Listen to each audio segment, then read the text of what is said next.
Réhabiliter Louis XII, partie 5, sur 6. Timeline 5000 ans d'histoire, Richard Fremder. Saint-Louis reste donc la référence principale de tout souverain français se prétendant réformateur. Modèle du roi justicier, le roi mythifié qui rend une justice également sévère et juste, accessible à tous, mais sans pour autant remettre en cause l'ordre social. À la fin des années 1300, donc au XIVe siècle, le désir de réforme émane maintenant de l'opinion publique. Oui, je sais, vous attendez toujours cette émission. Je vais la faire un jour quand j'aurai le temps de la travailler. L'opinion publique menée par des moralistes comme Philippe de Mézières, Christine de Pisan. Quand Louis XII accède au pouvoir, le thème de la réforme entre dans la propagande royale officielle. Quand je parle de réforme en général, pas la réforme, pas le protestantisme qui n'est pas encore né, ce sera dans 2 ans, en 1517. Dès les premiers jours, en effet, le nouveau roi souhaite se présenter comme un réformateur. Entre 1498 et 1501, alors que le nouveau souverain prépare sa campagne en Italie, il émet dans le même temps des ordonnances qui ont pour vocation à apporter justice, paix et police à ses sujets. Ces ordonnances servent un double projet. D'une part, c'est une façon de montrer que le roi est attaché au bien commun et pour y parvenir, il est donc nécessaire de réformer le pays. Et d'autre part, ça permet de mieux faire accepter les guerres pour le Milanais en montrant que Louis XII s'intéresse d'abord et avant tout à son peuple. L'image que le monarque se donne à l'étranger, par contre, est un peu différente. Il est le libérateur de la tyrannie italienne, et ce dès 1494, avant même qu'il ne soit couronné.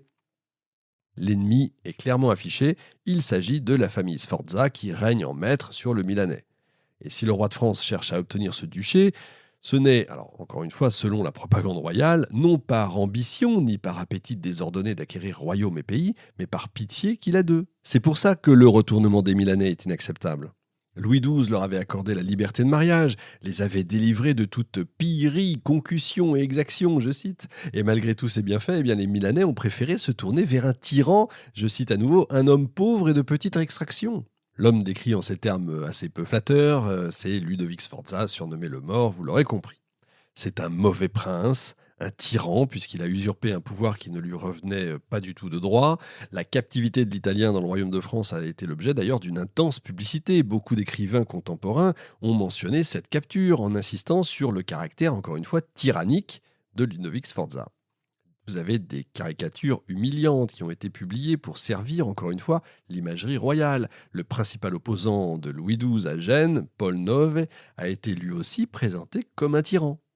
Par la suite, ce qualificatif est convoqué pour justifier toutes les guerres menées par le souverain qui souhaite délivrer les cités sous le joug de tyrans pour leur faire goûter la douceur du gouvernement à la française.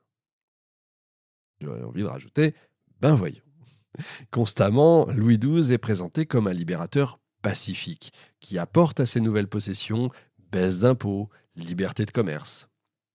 Comme en France, le règne de Louis XII est synonyme de réforme et de liberté. Et c'est en faisant appel à ce double motif, tyran et libérateur, que le roi de France peut se présenter comme un roi pacifique, en dépit de toutes les guerres qu'il a menées. C'est fort quand même. Au-delà de sa personne, c'est la monarchie française qui jouit de ce rayonnement positif. Louis XII conduit un gouvernement, vous l'avez compris, idéal, le meilleur qui puisse être. Le peuple ne peut donc pas se plaindre. Paré de toutes les qualités politiques que nous sommes en droit d'attendre d'un prince parfait, le roi est tout aussi bien doté du côté de sa personnalité. Un diplômé en théologie, Robert Frescher, offre à Louis XII un exemplaire manuscrit de La destruction de Troie de Darès. Le roi de France y est représenté en miniature dans les premiers feuillets, légendé comme suit: le roi sans dol. Pour les médiévaux, le terme dol représente, si vous voulez, l'idée de fraude, de tromperie, de ruse, mais aussi l'intention d'aller à l'encontre de la loi. Donc dire du roi qu'il était sans dol signifiait qu'il était incapable de tromperie et soucieux du respect des lois.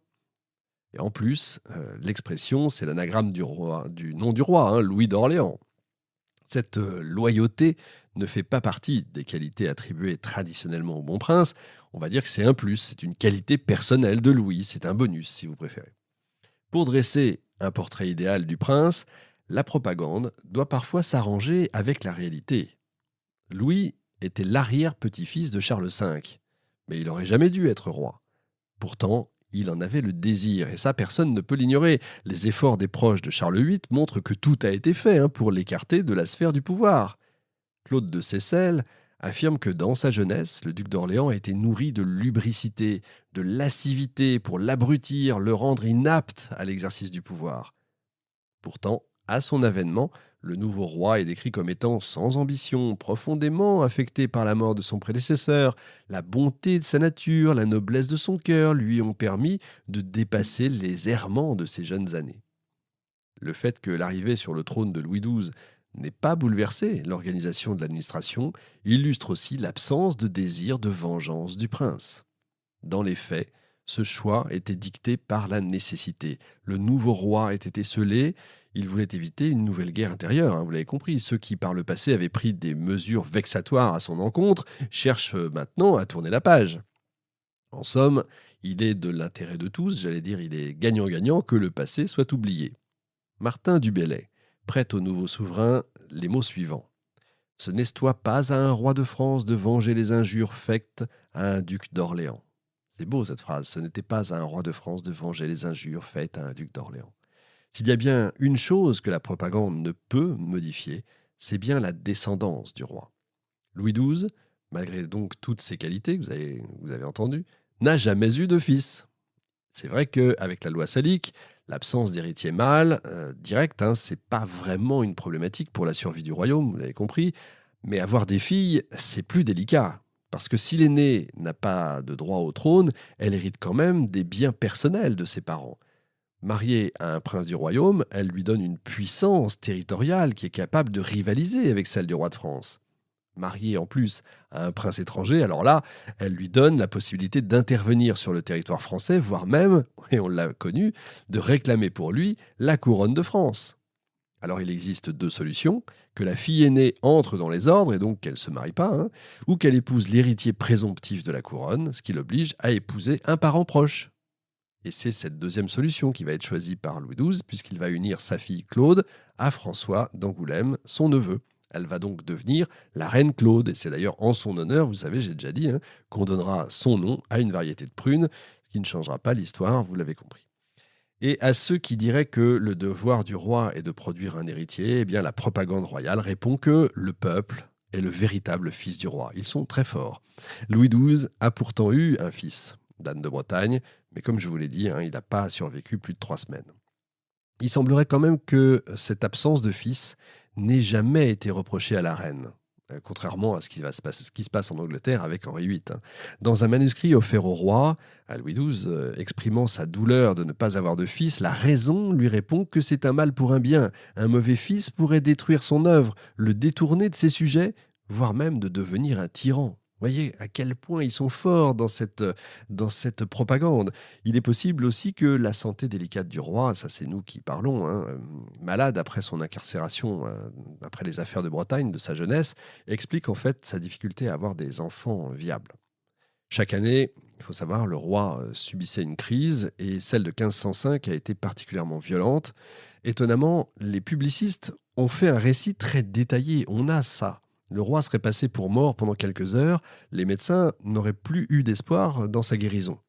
Le risque de perdre un aussi bon prince aurait donc plongé le peuple dans un profond désarroi. En réponse, le bas peuple, plus que la noblesse d'ailleurs, se serait tourné vers Dieu et lui aurait présenté ses prières et ses supplications. Ça, c'est ce qu'on trouve dans les textes, avec toutes les réserves, bien entendu, qu'on peut y mettre. Mais en éprouvant comme ça le roi, Dieu montrerait son mécontentement face à la signature du traité de Blois qui mettrait en péril l'avenir de la France, fille aînée de l'Église. Dieu entend la prière du peuple et inspire à Louis XII un changement de politique radicale. Et de fait, après sa maladie, le roi a tout fait pour transmettre ses biens personnels et son royaume à sa fille Claude. En février, il lui fait don de plusieurs de ses seigneuries. En avril, il ordonne son mariage avec François d'Angoulême, qui met un terme à ses engagements pris avec Charles de Luxembourg, dont j'avais parlé. Le pouvoir royal a interprété comme ça la guérison extraordinaire du roi comme un miracle divin obtenu grâce à l'intercession du peuple. Par conséquent, toute la période de convalescence royale a été accompagné d'actions de grâce. Jules II, d'ailleurs rallié à la France à ce moment-là, va même accepter de prendre part à ces événements.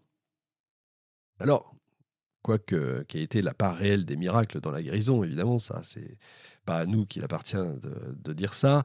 Faire appel à Dieu permet surtout au pouvoir royal de justifier son brutal revirement en matière de politique étrangère et de réaffirmer en fait la puissance de la France qui peut se contenter d'un mariage franco-français. L'annonce officielle n'a lieu que l'année suivante, mais la majorité des cours européennes étaient déjà en fait informées des projets matrimoniaux. Louis XII prend une précaution supplémentaire en faisant appel aux États généraux pour qu'ils approuvent sa décision. Et encore cette idée de la justice, l'idée du droit. Les membres de l'Assemblée sont au nombre de 2 par Bonneville, généralement un noble et un bourgeois. Les députés se sont réunis à Tours au début du mois de mai 1506. C'est une demande d'opinion de façade. En réalité, les États généraux sont tous acquis à la cause du roi. Ce sont pourtant les députés, et non Louis XII, qui demandent à ce que les fiançailles entre Claude et Charles de Luxembourg soient rompues. Tout naturellement, le roi accepte la demande de ses peuples, ses vrais fils. Au sortir des États, c'est bien fait quand même, Au sortir des États généraux, le monarque est surnommé le père du peuple par Thomas Bricot. En acceptant la demande des députés, le roi a donc montré son attachement aux Français. Cet éloge, c'est aussi finalement une manière de faire oublier au roi les réclamations fiscales dont sont porteurs les députés. Ça vous rappelle rien, comme il est de coutume dans les assemblées, dans la réunion des États généraux. Pourquoi y a-t-il la présence du mot « père » d'ailleurs dans l'expression ? L'émission 5000 ans d'histoire est désormais accessible gratuitement, divisée en 6 parties, du vendredi au mercredi. En vous abonnant pour 2 € par mois, le prix d'un café, vous avez accès à l'émission et aux plus de 300 autres, en entier, en exclusivité, et surtout sans pub. Le lien est dans la description.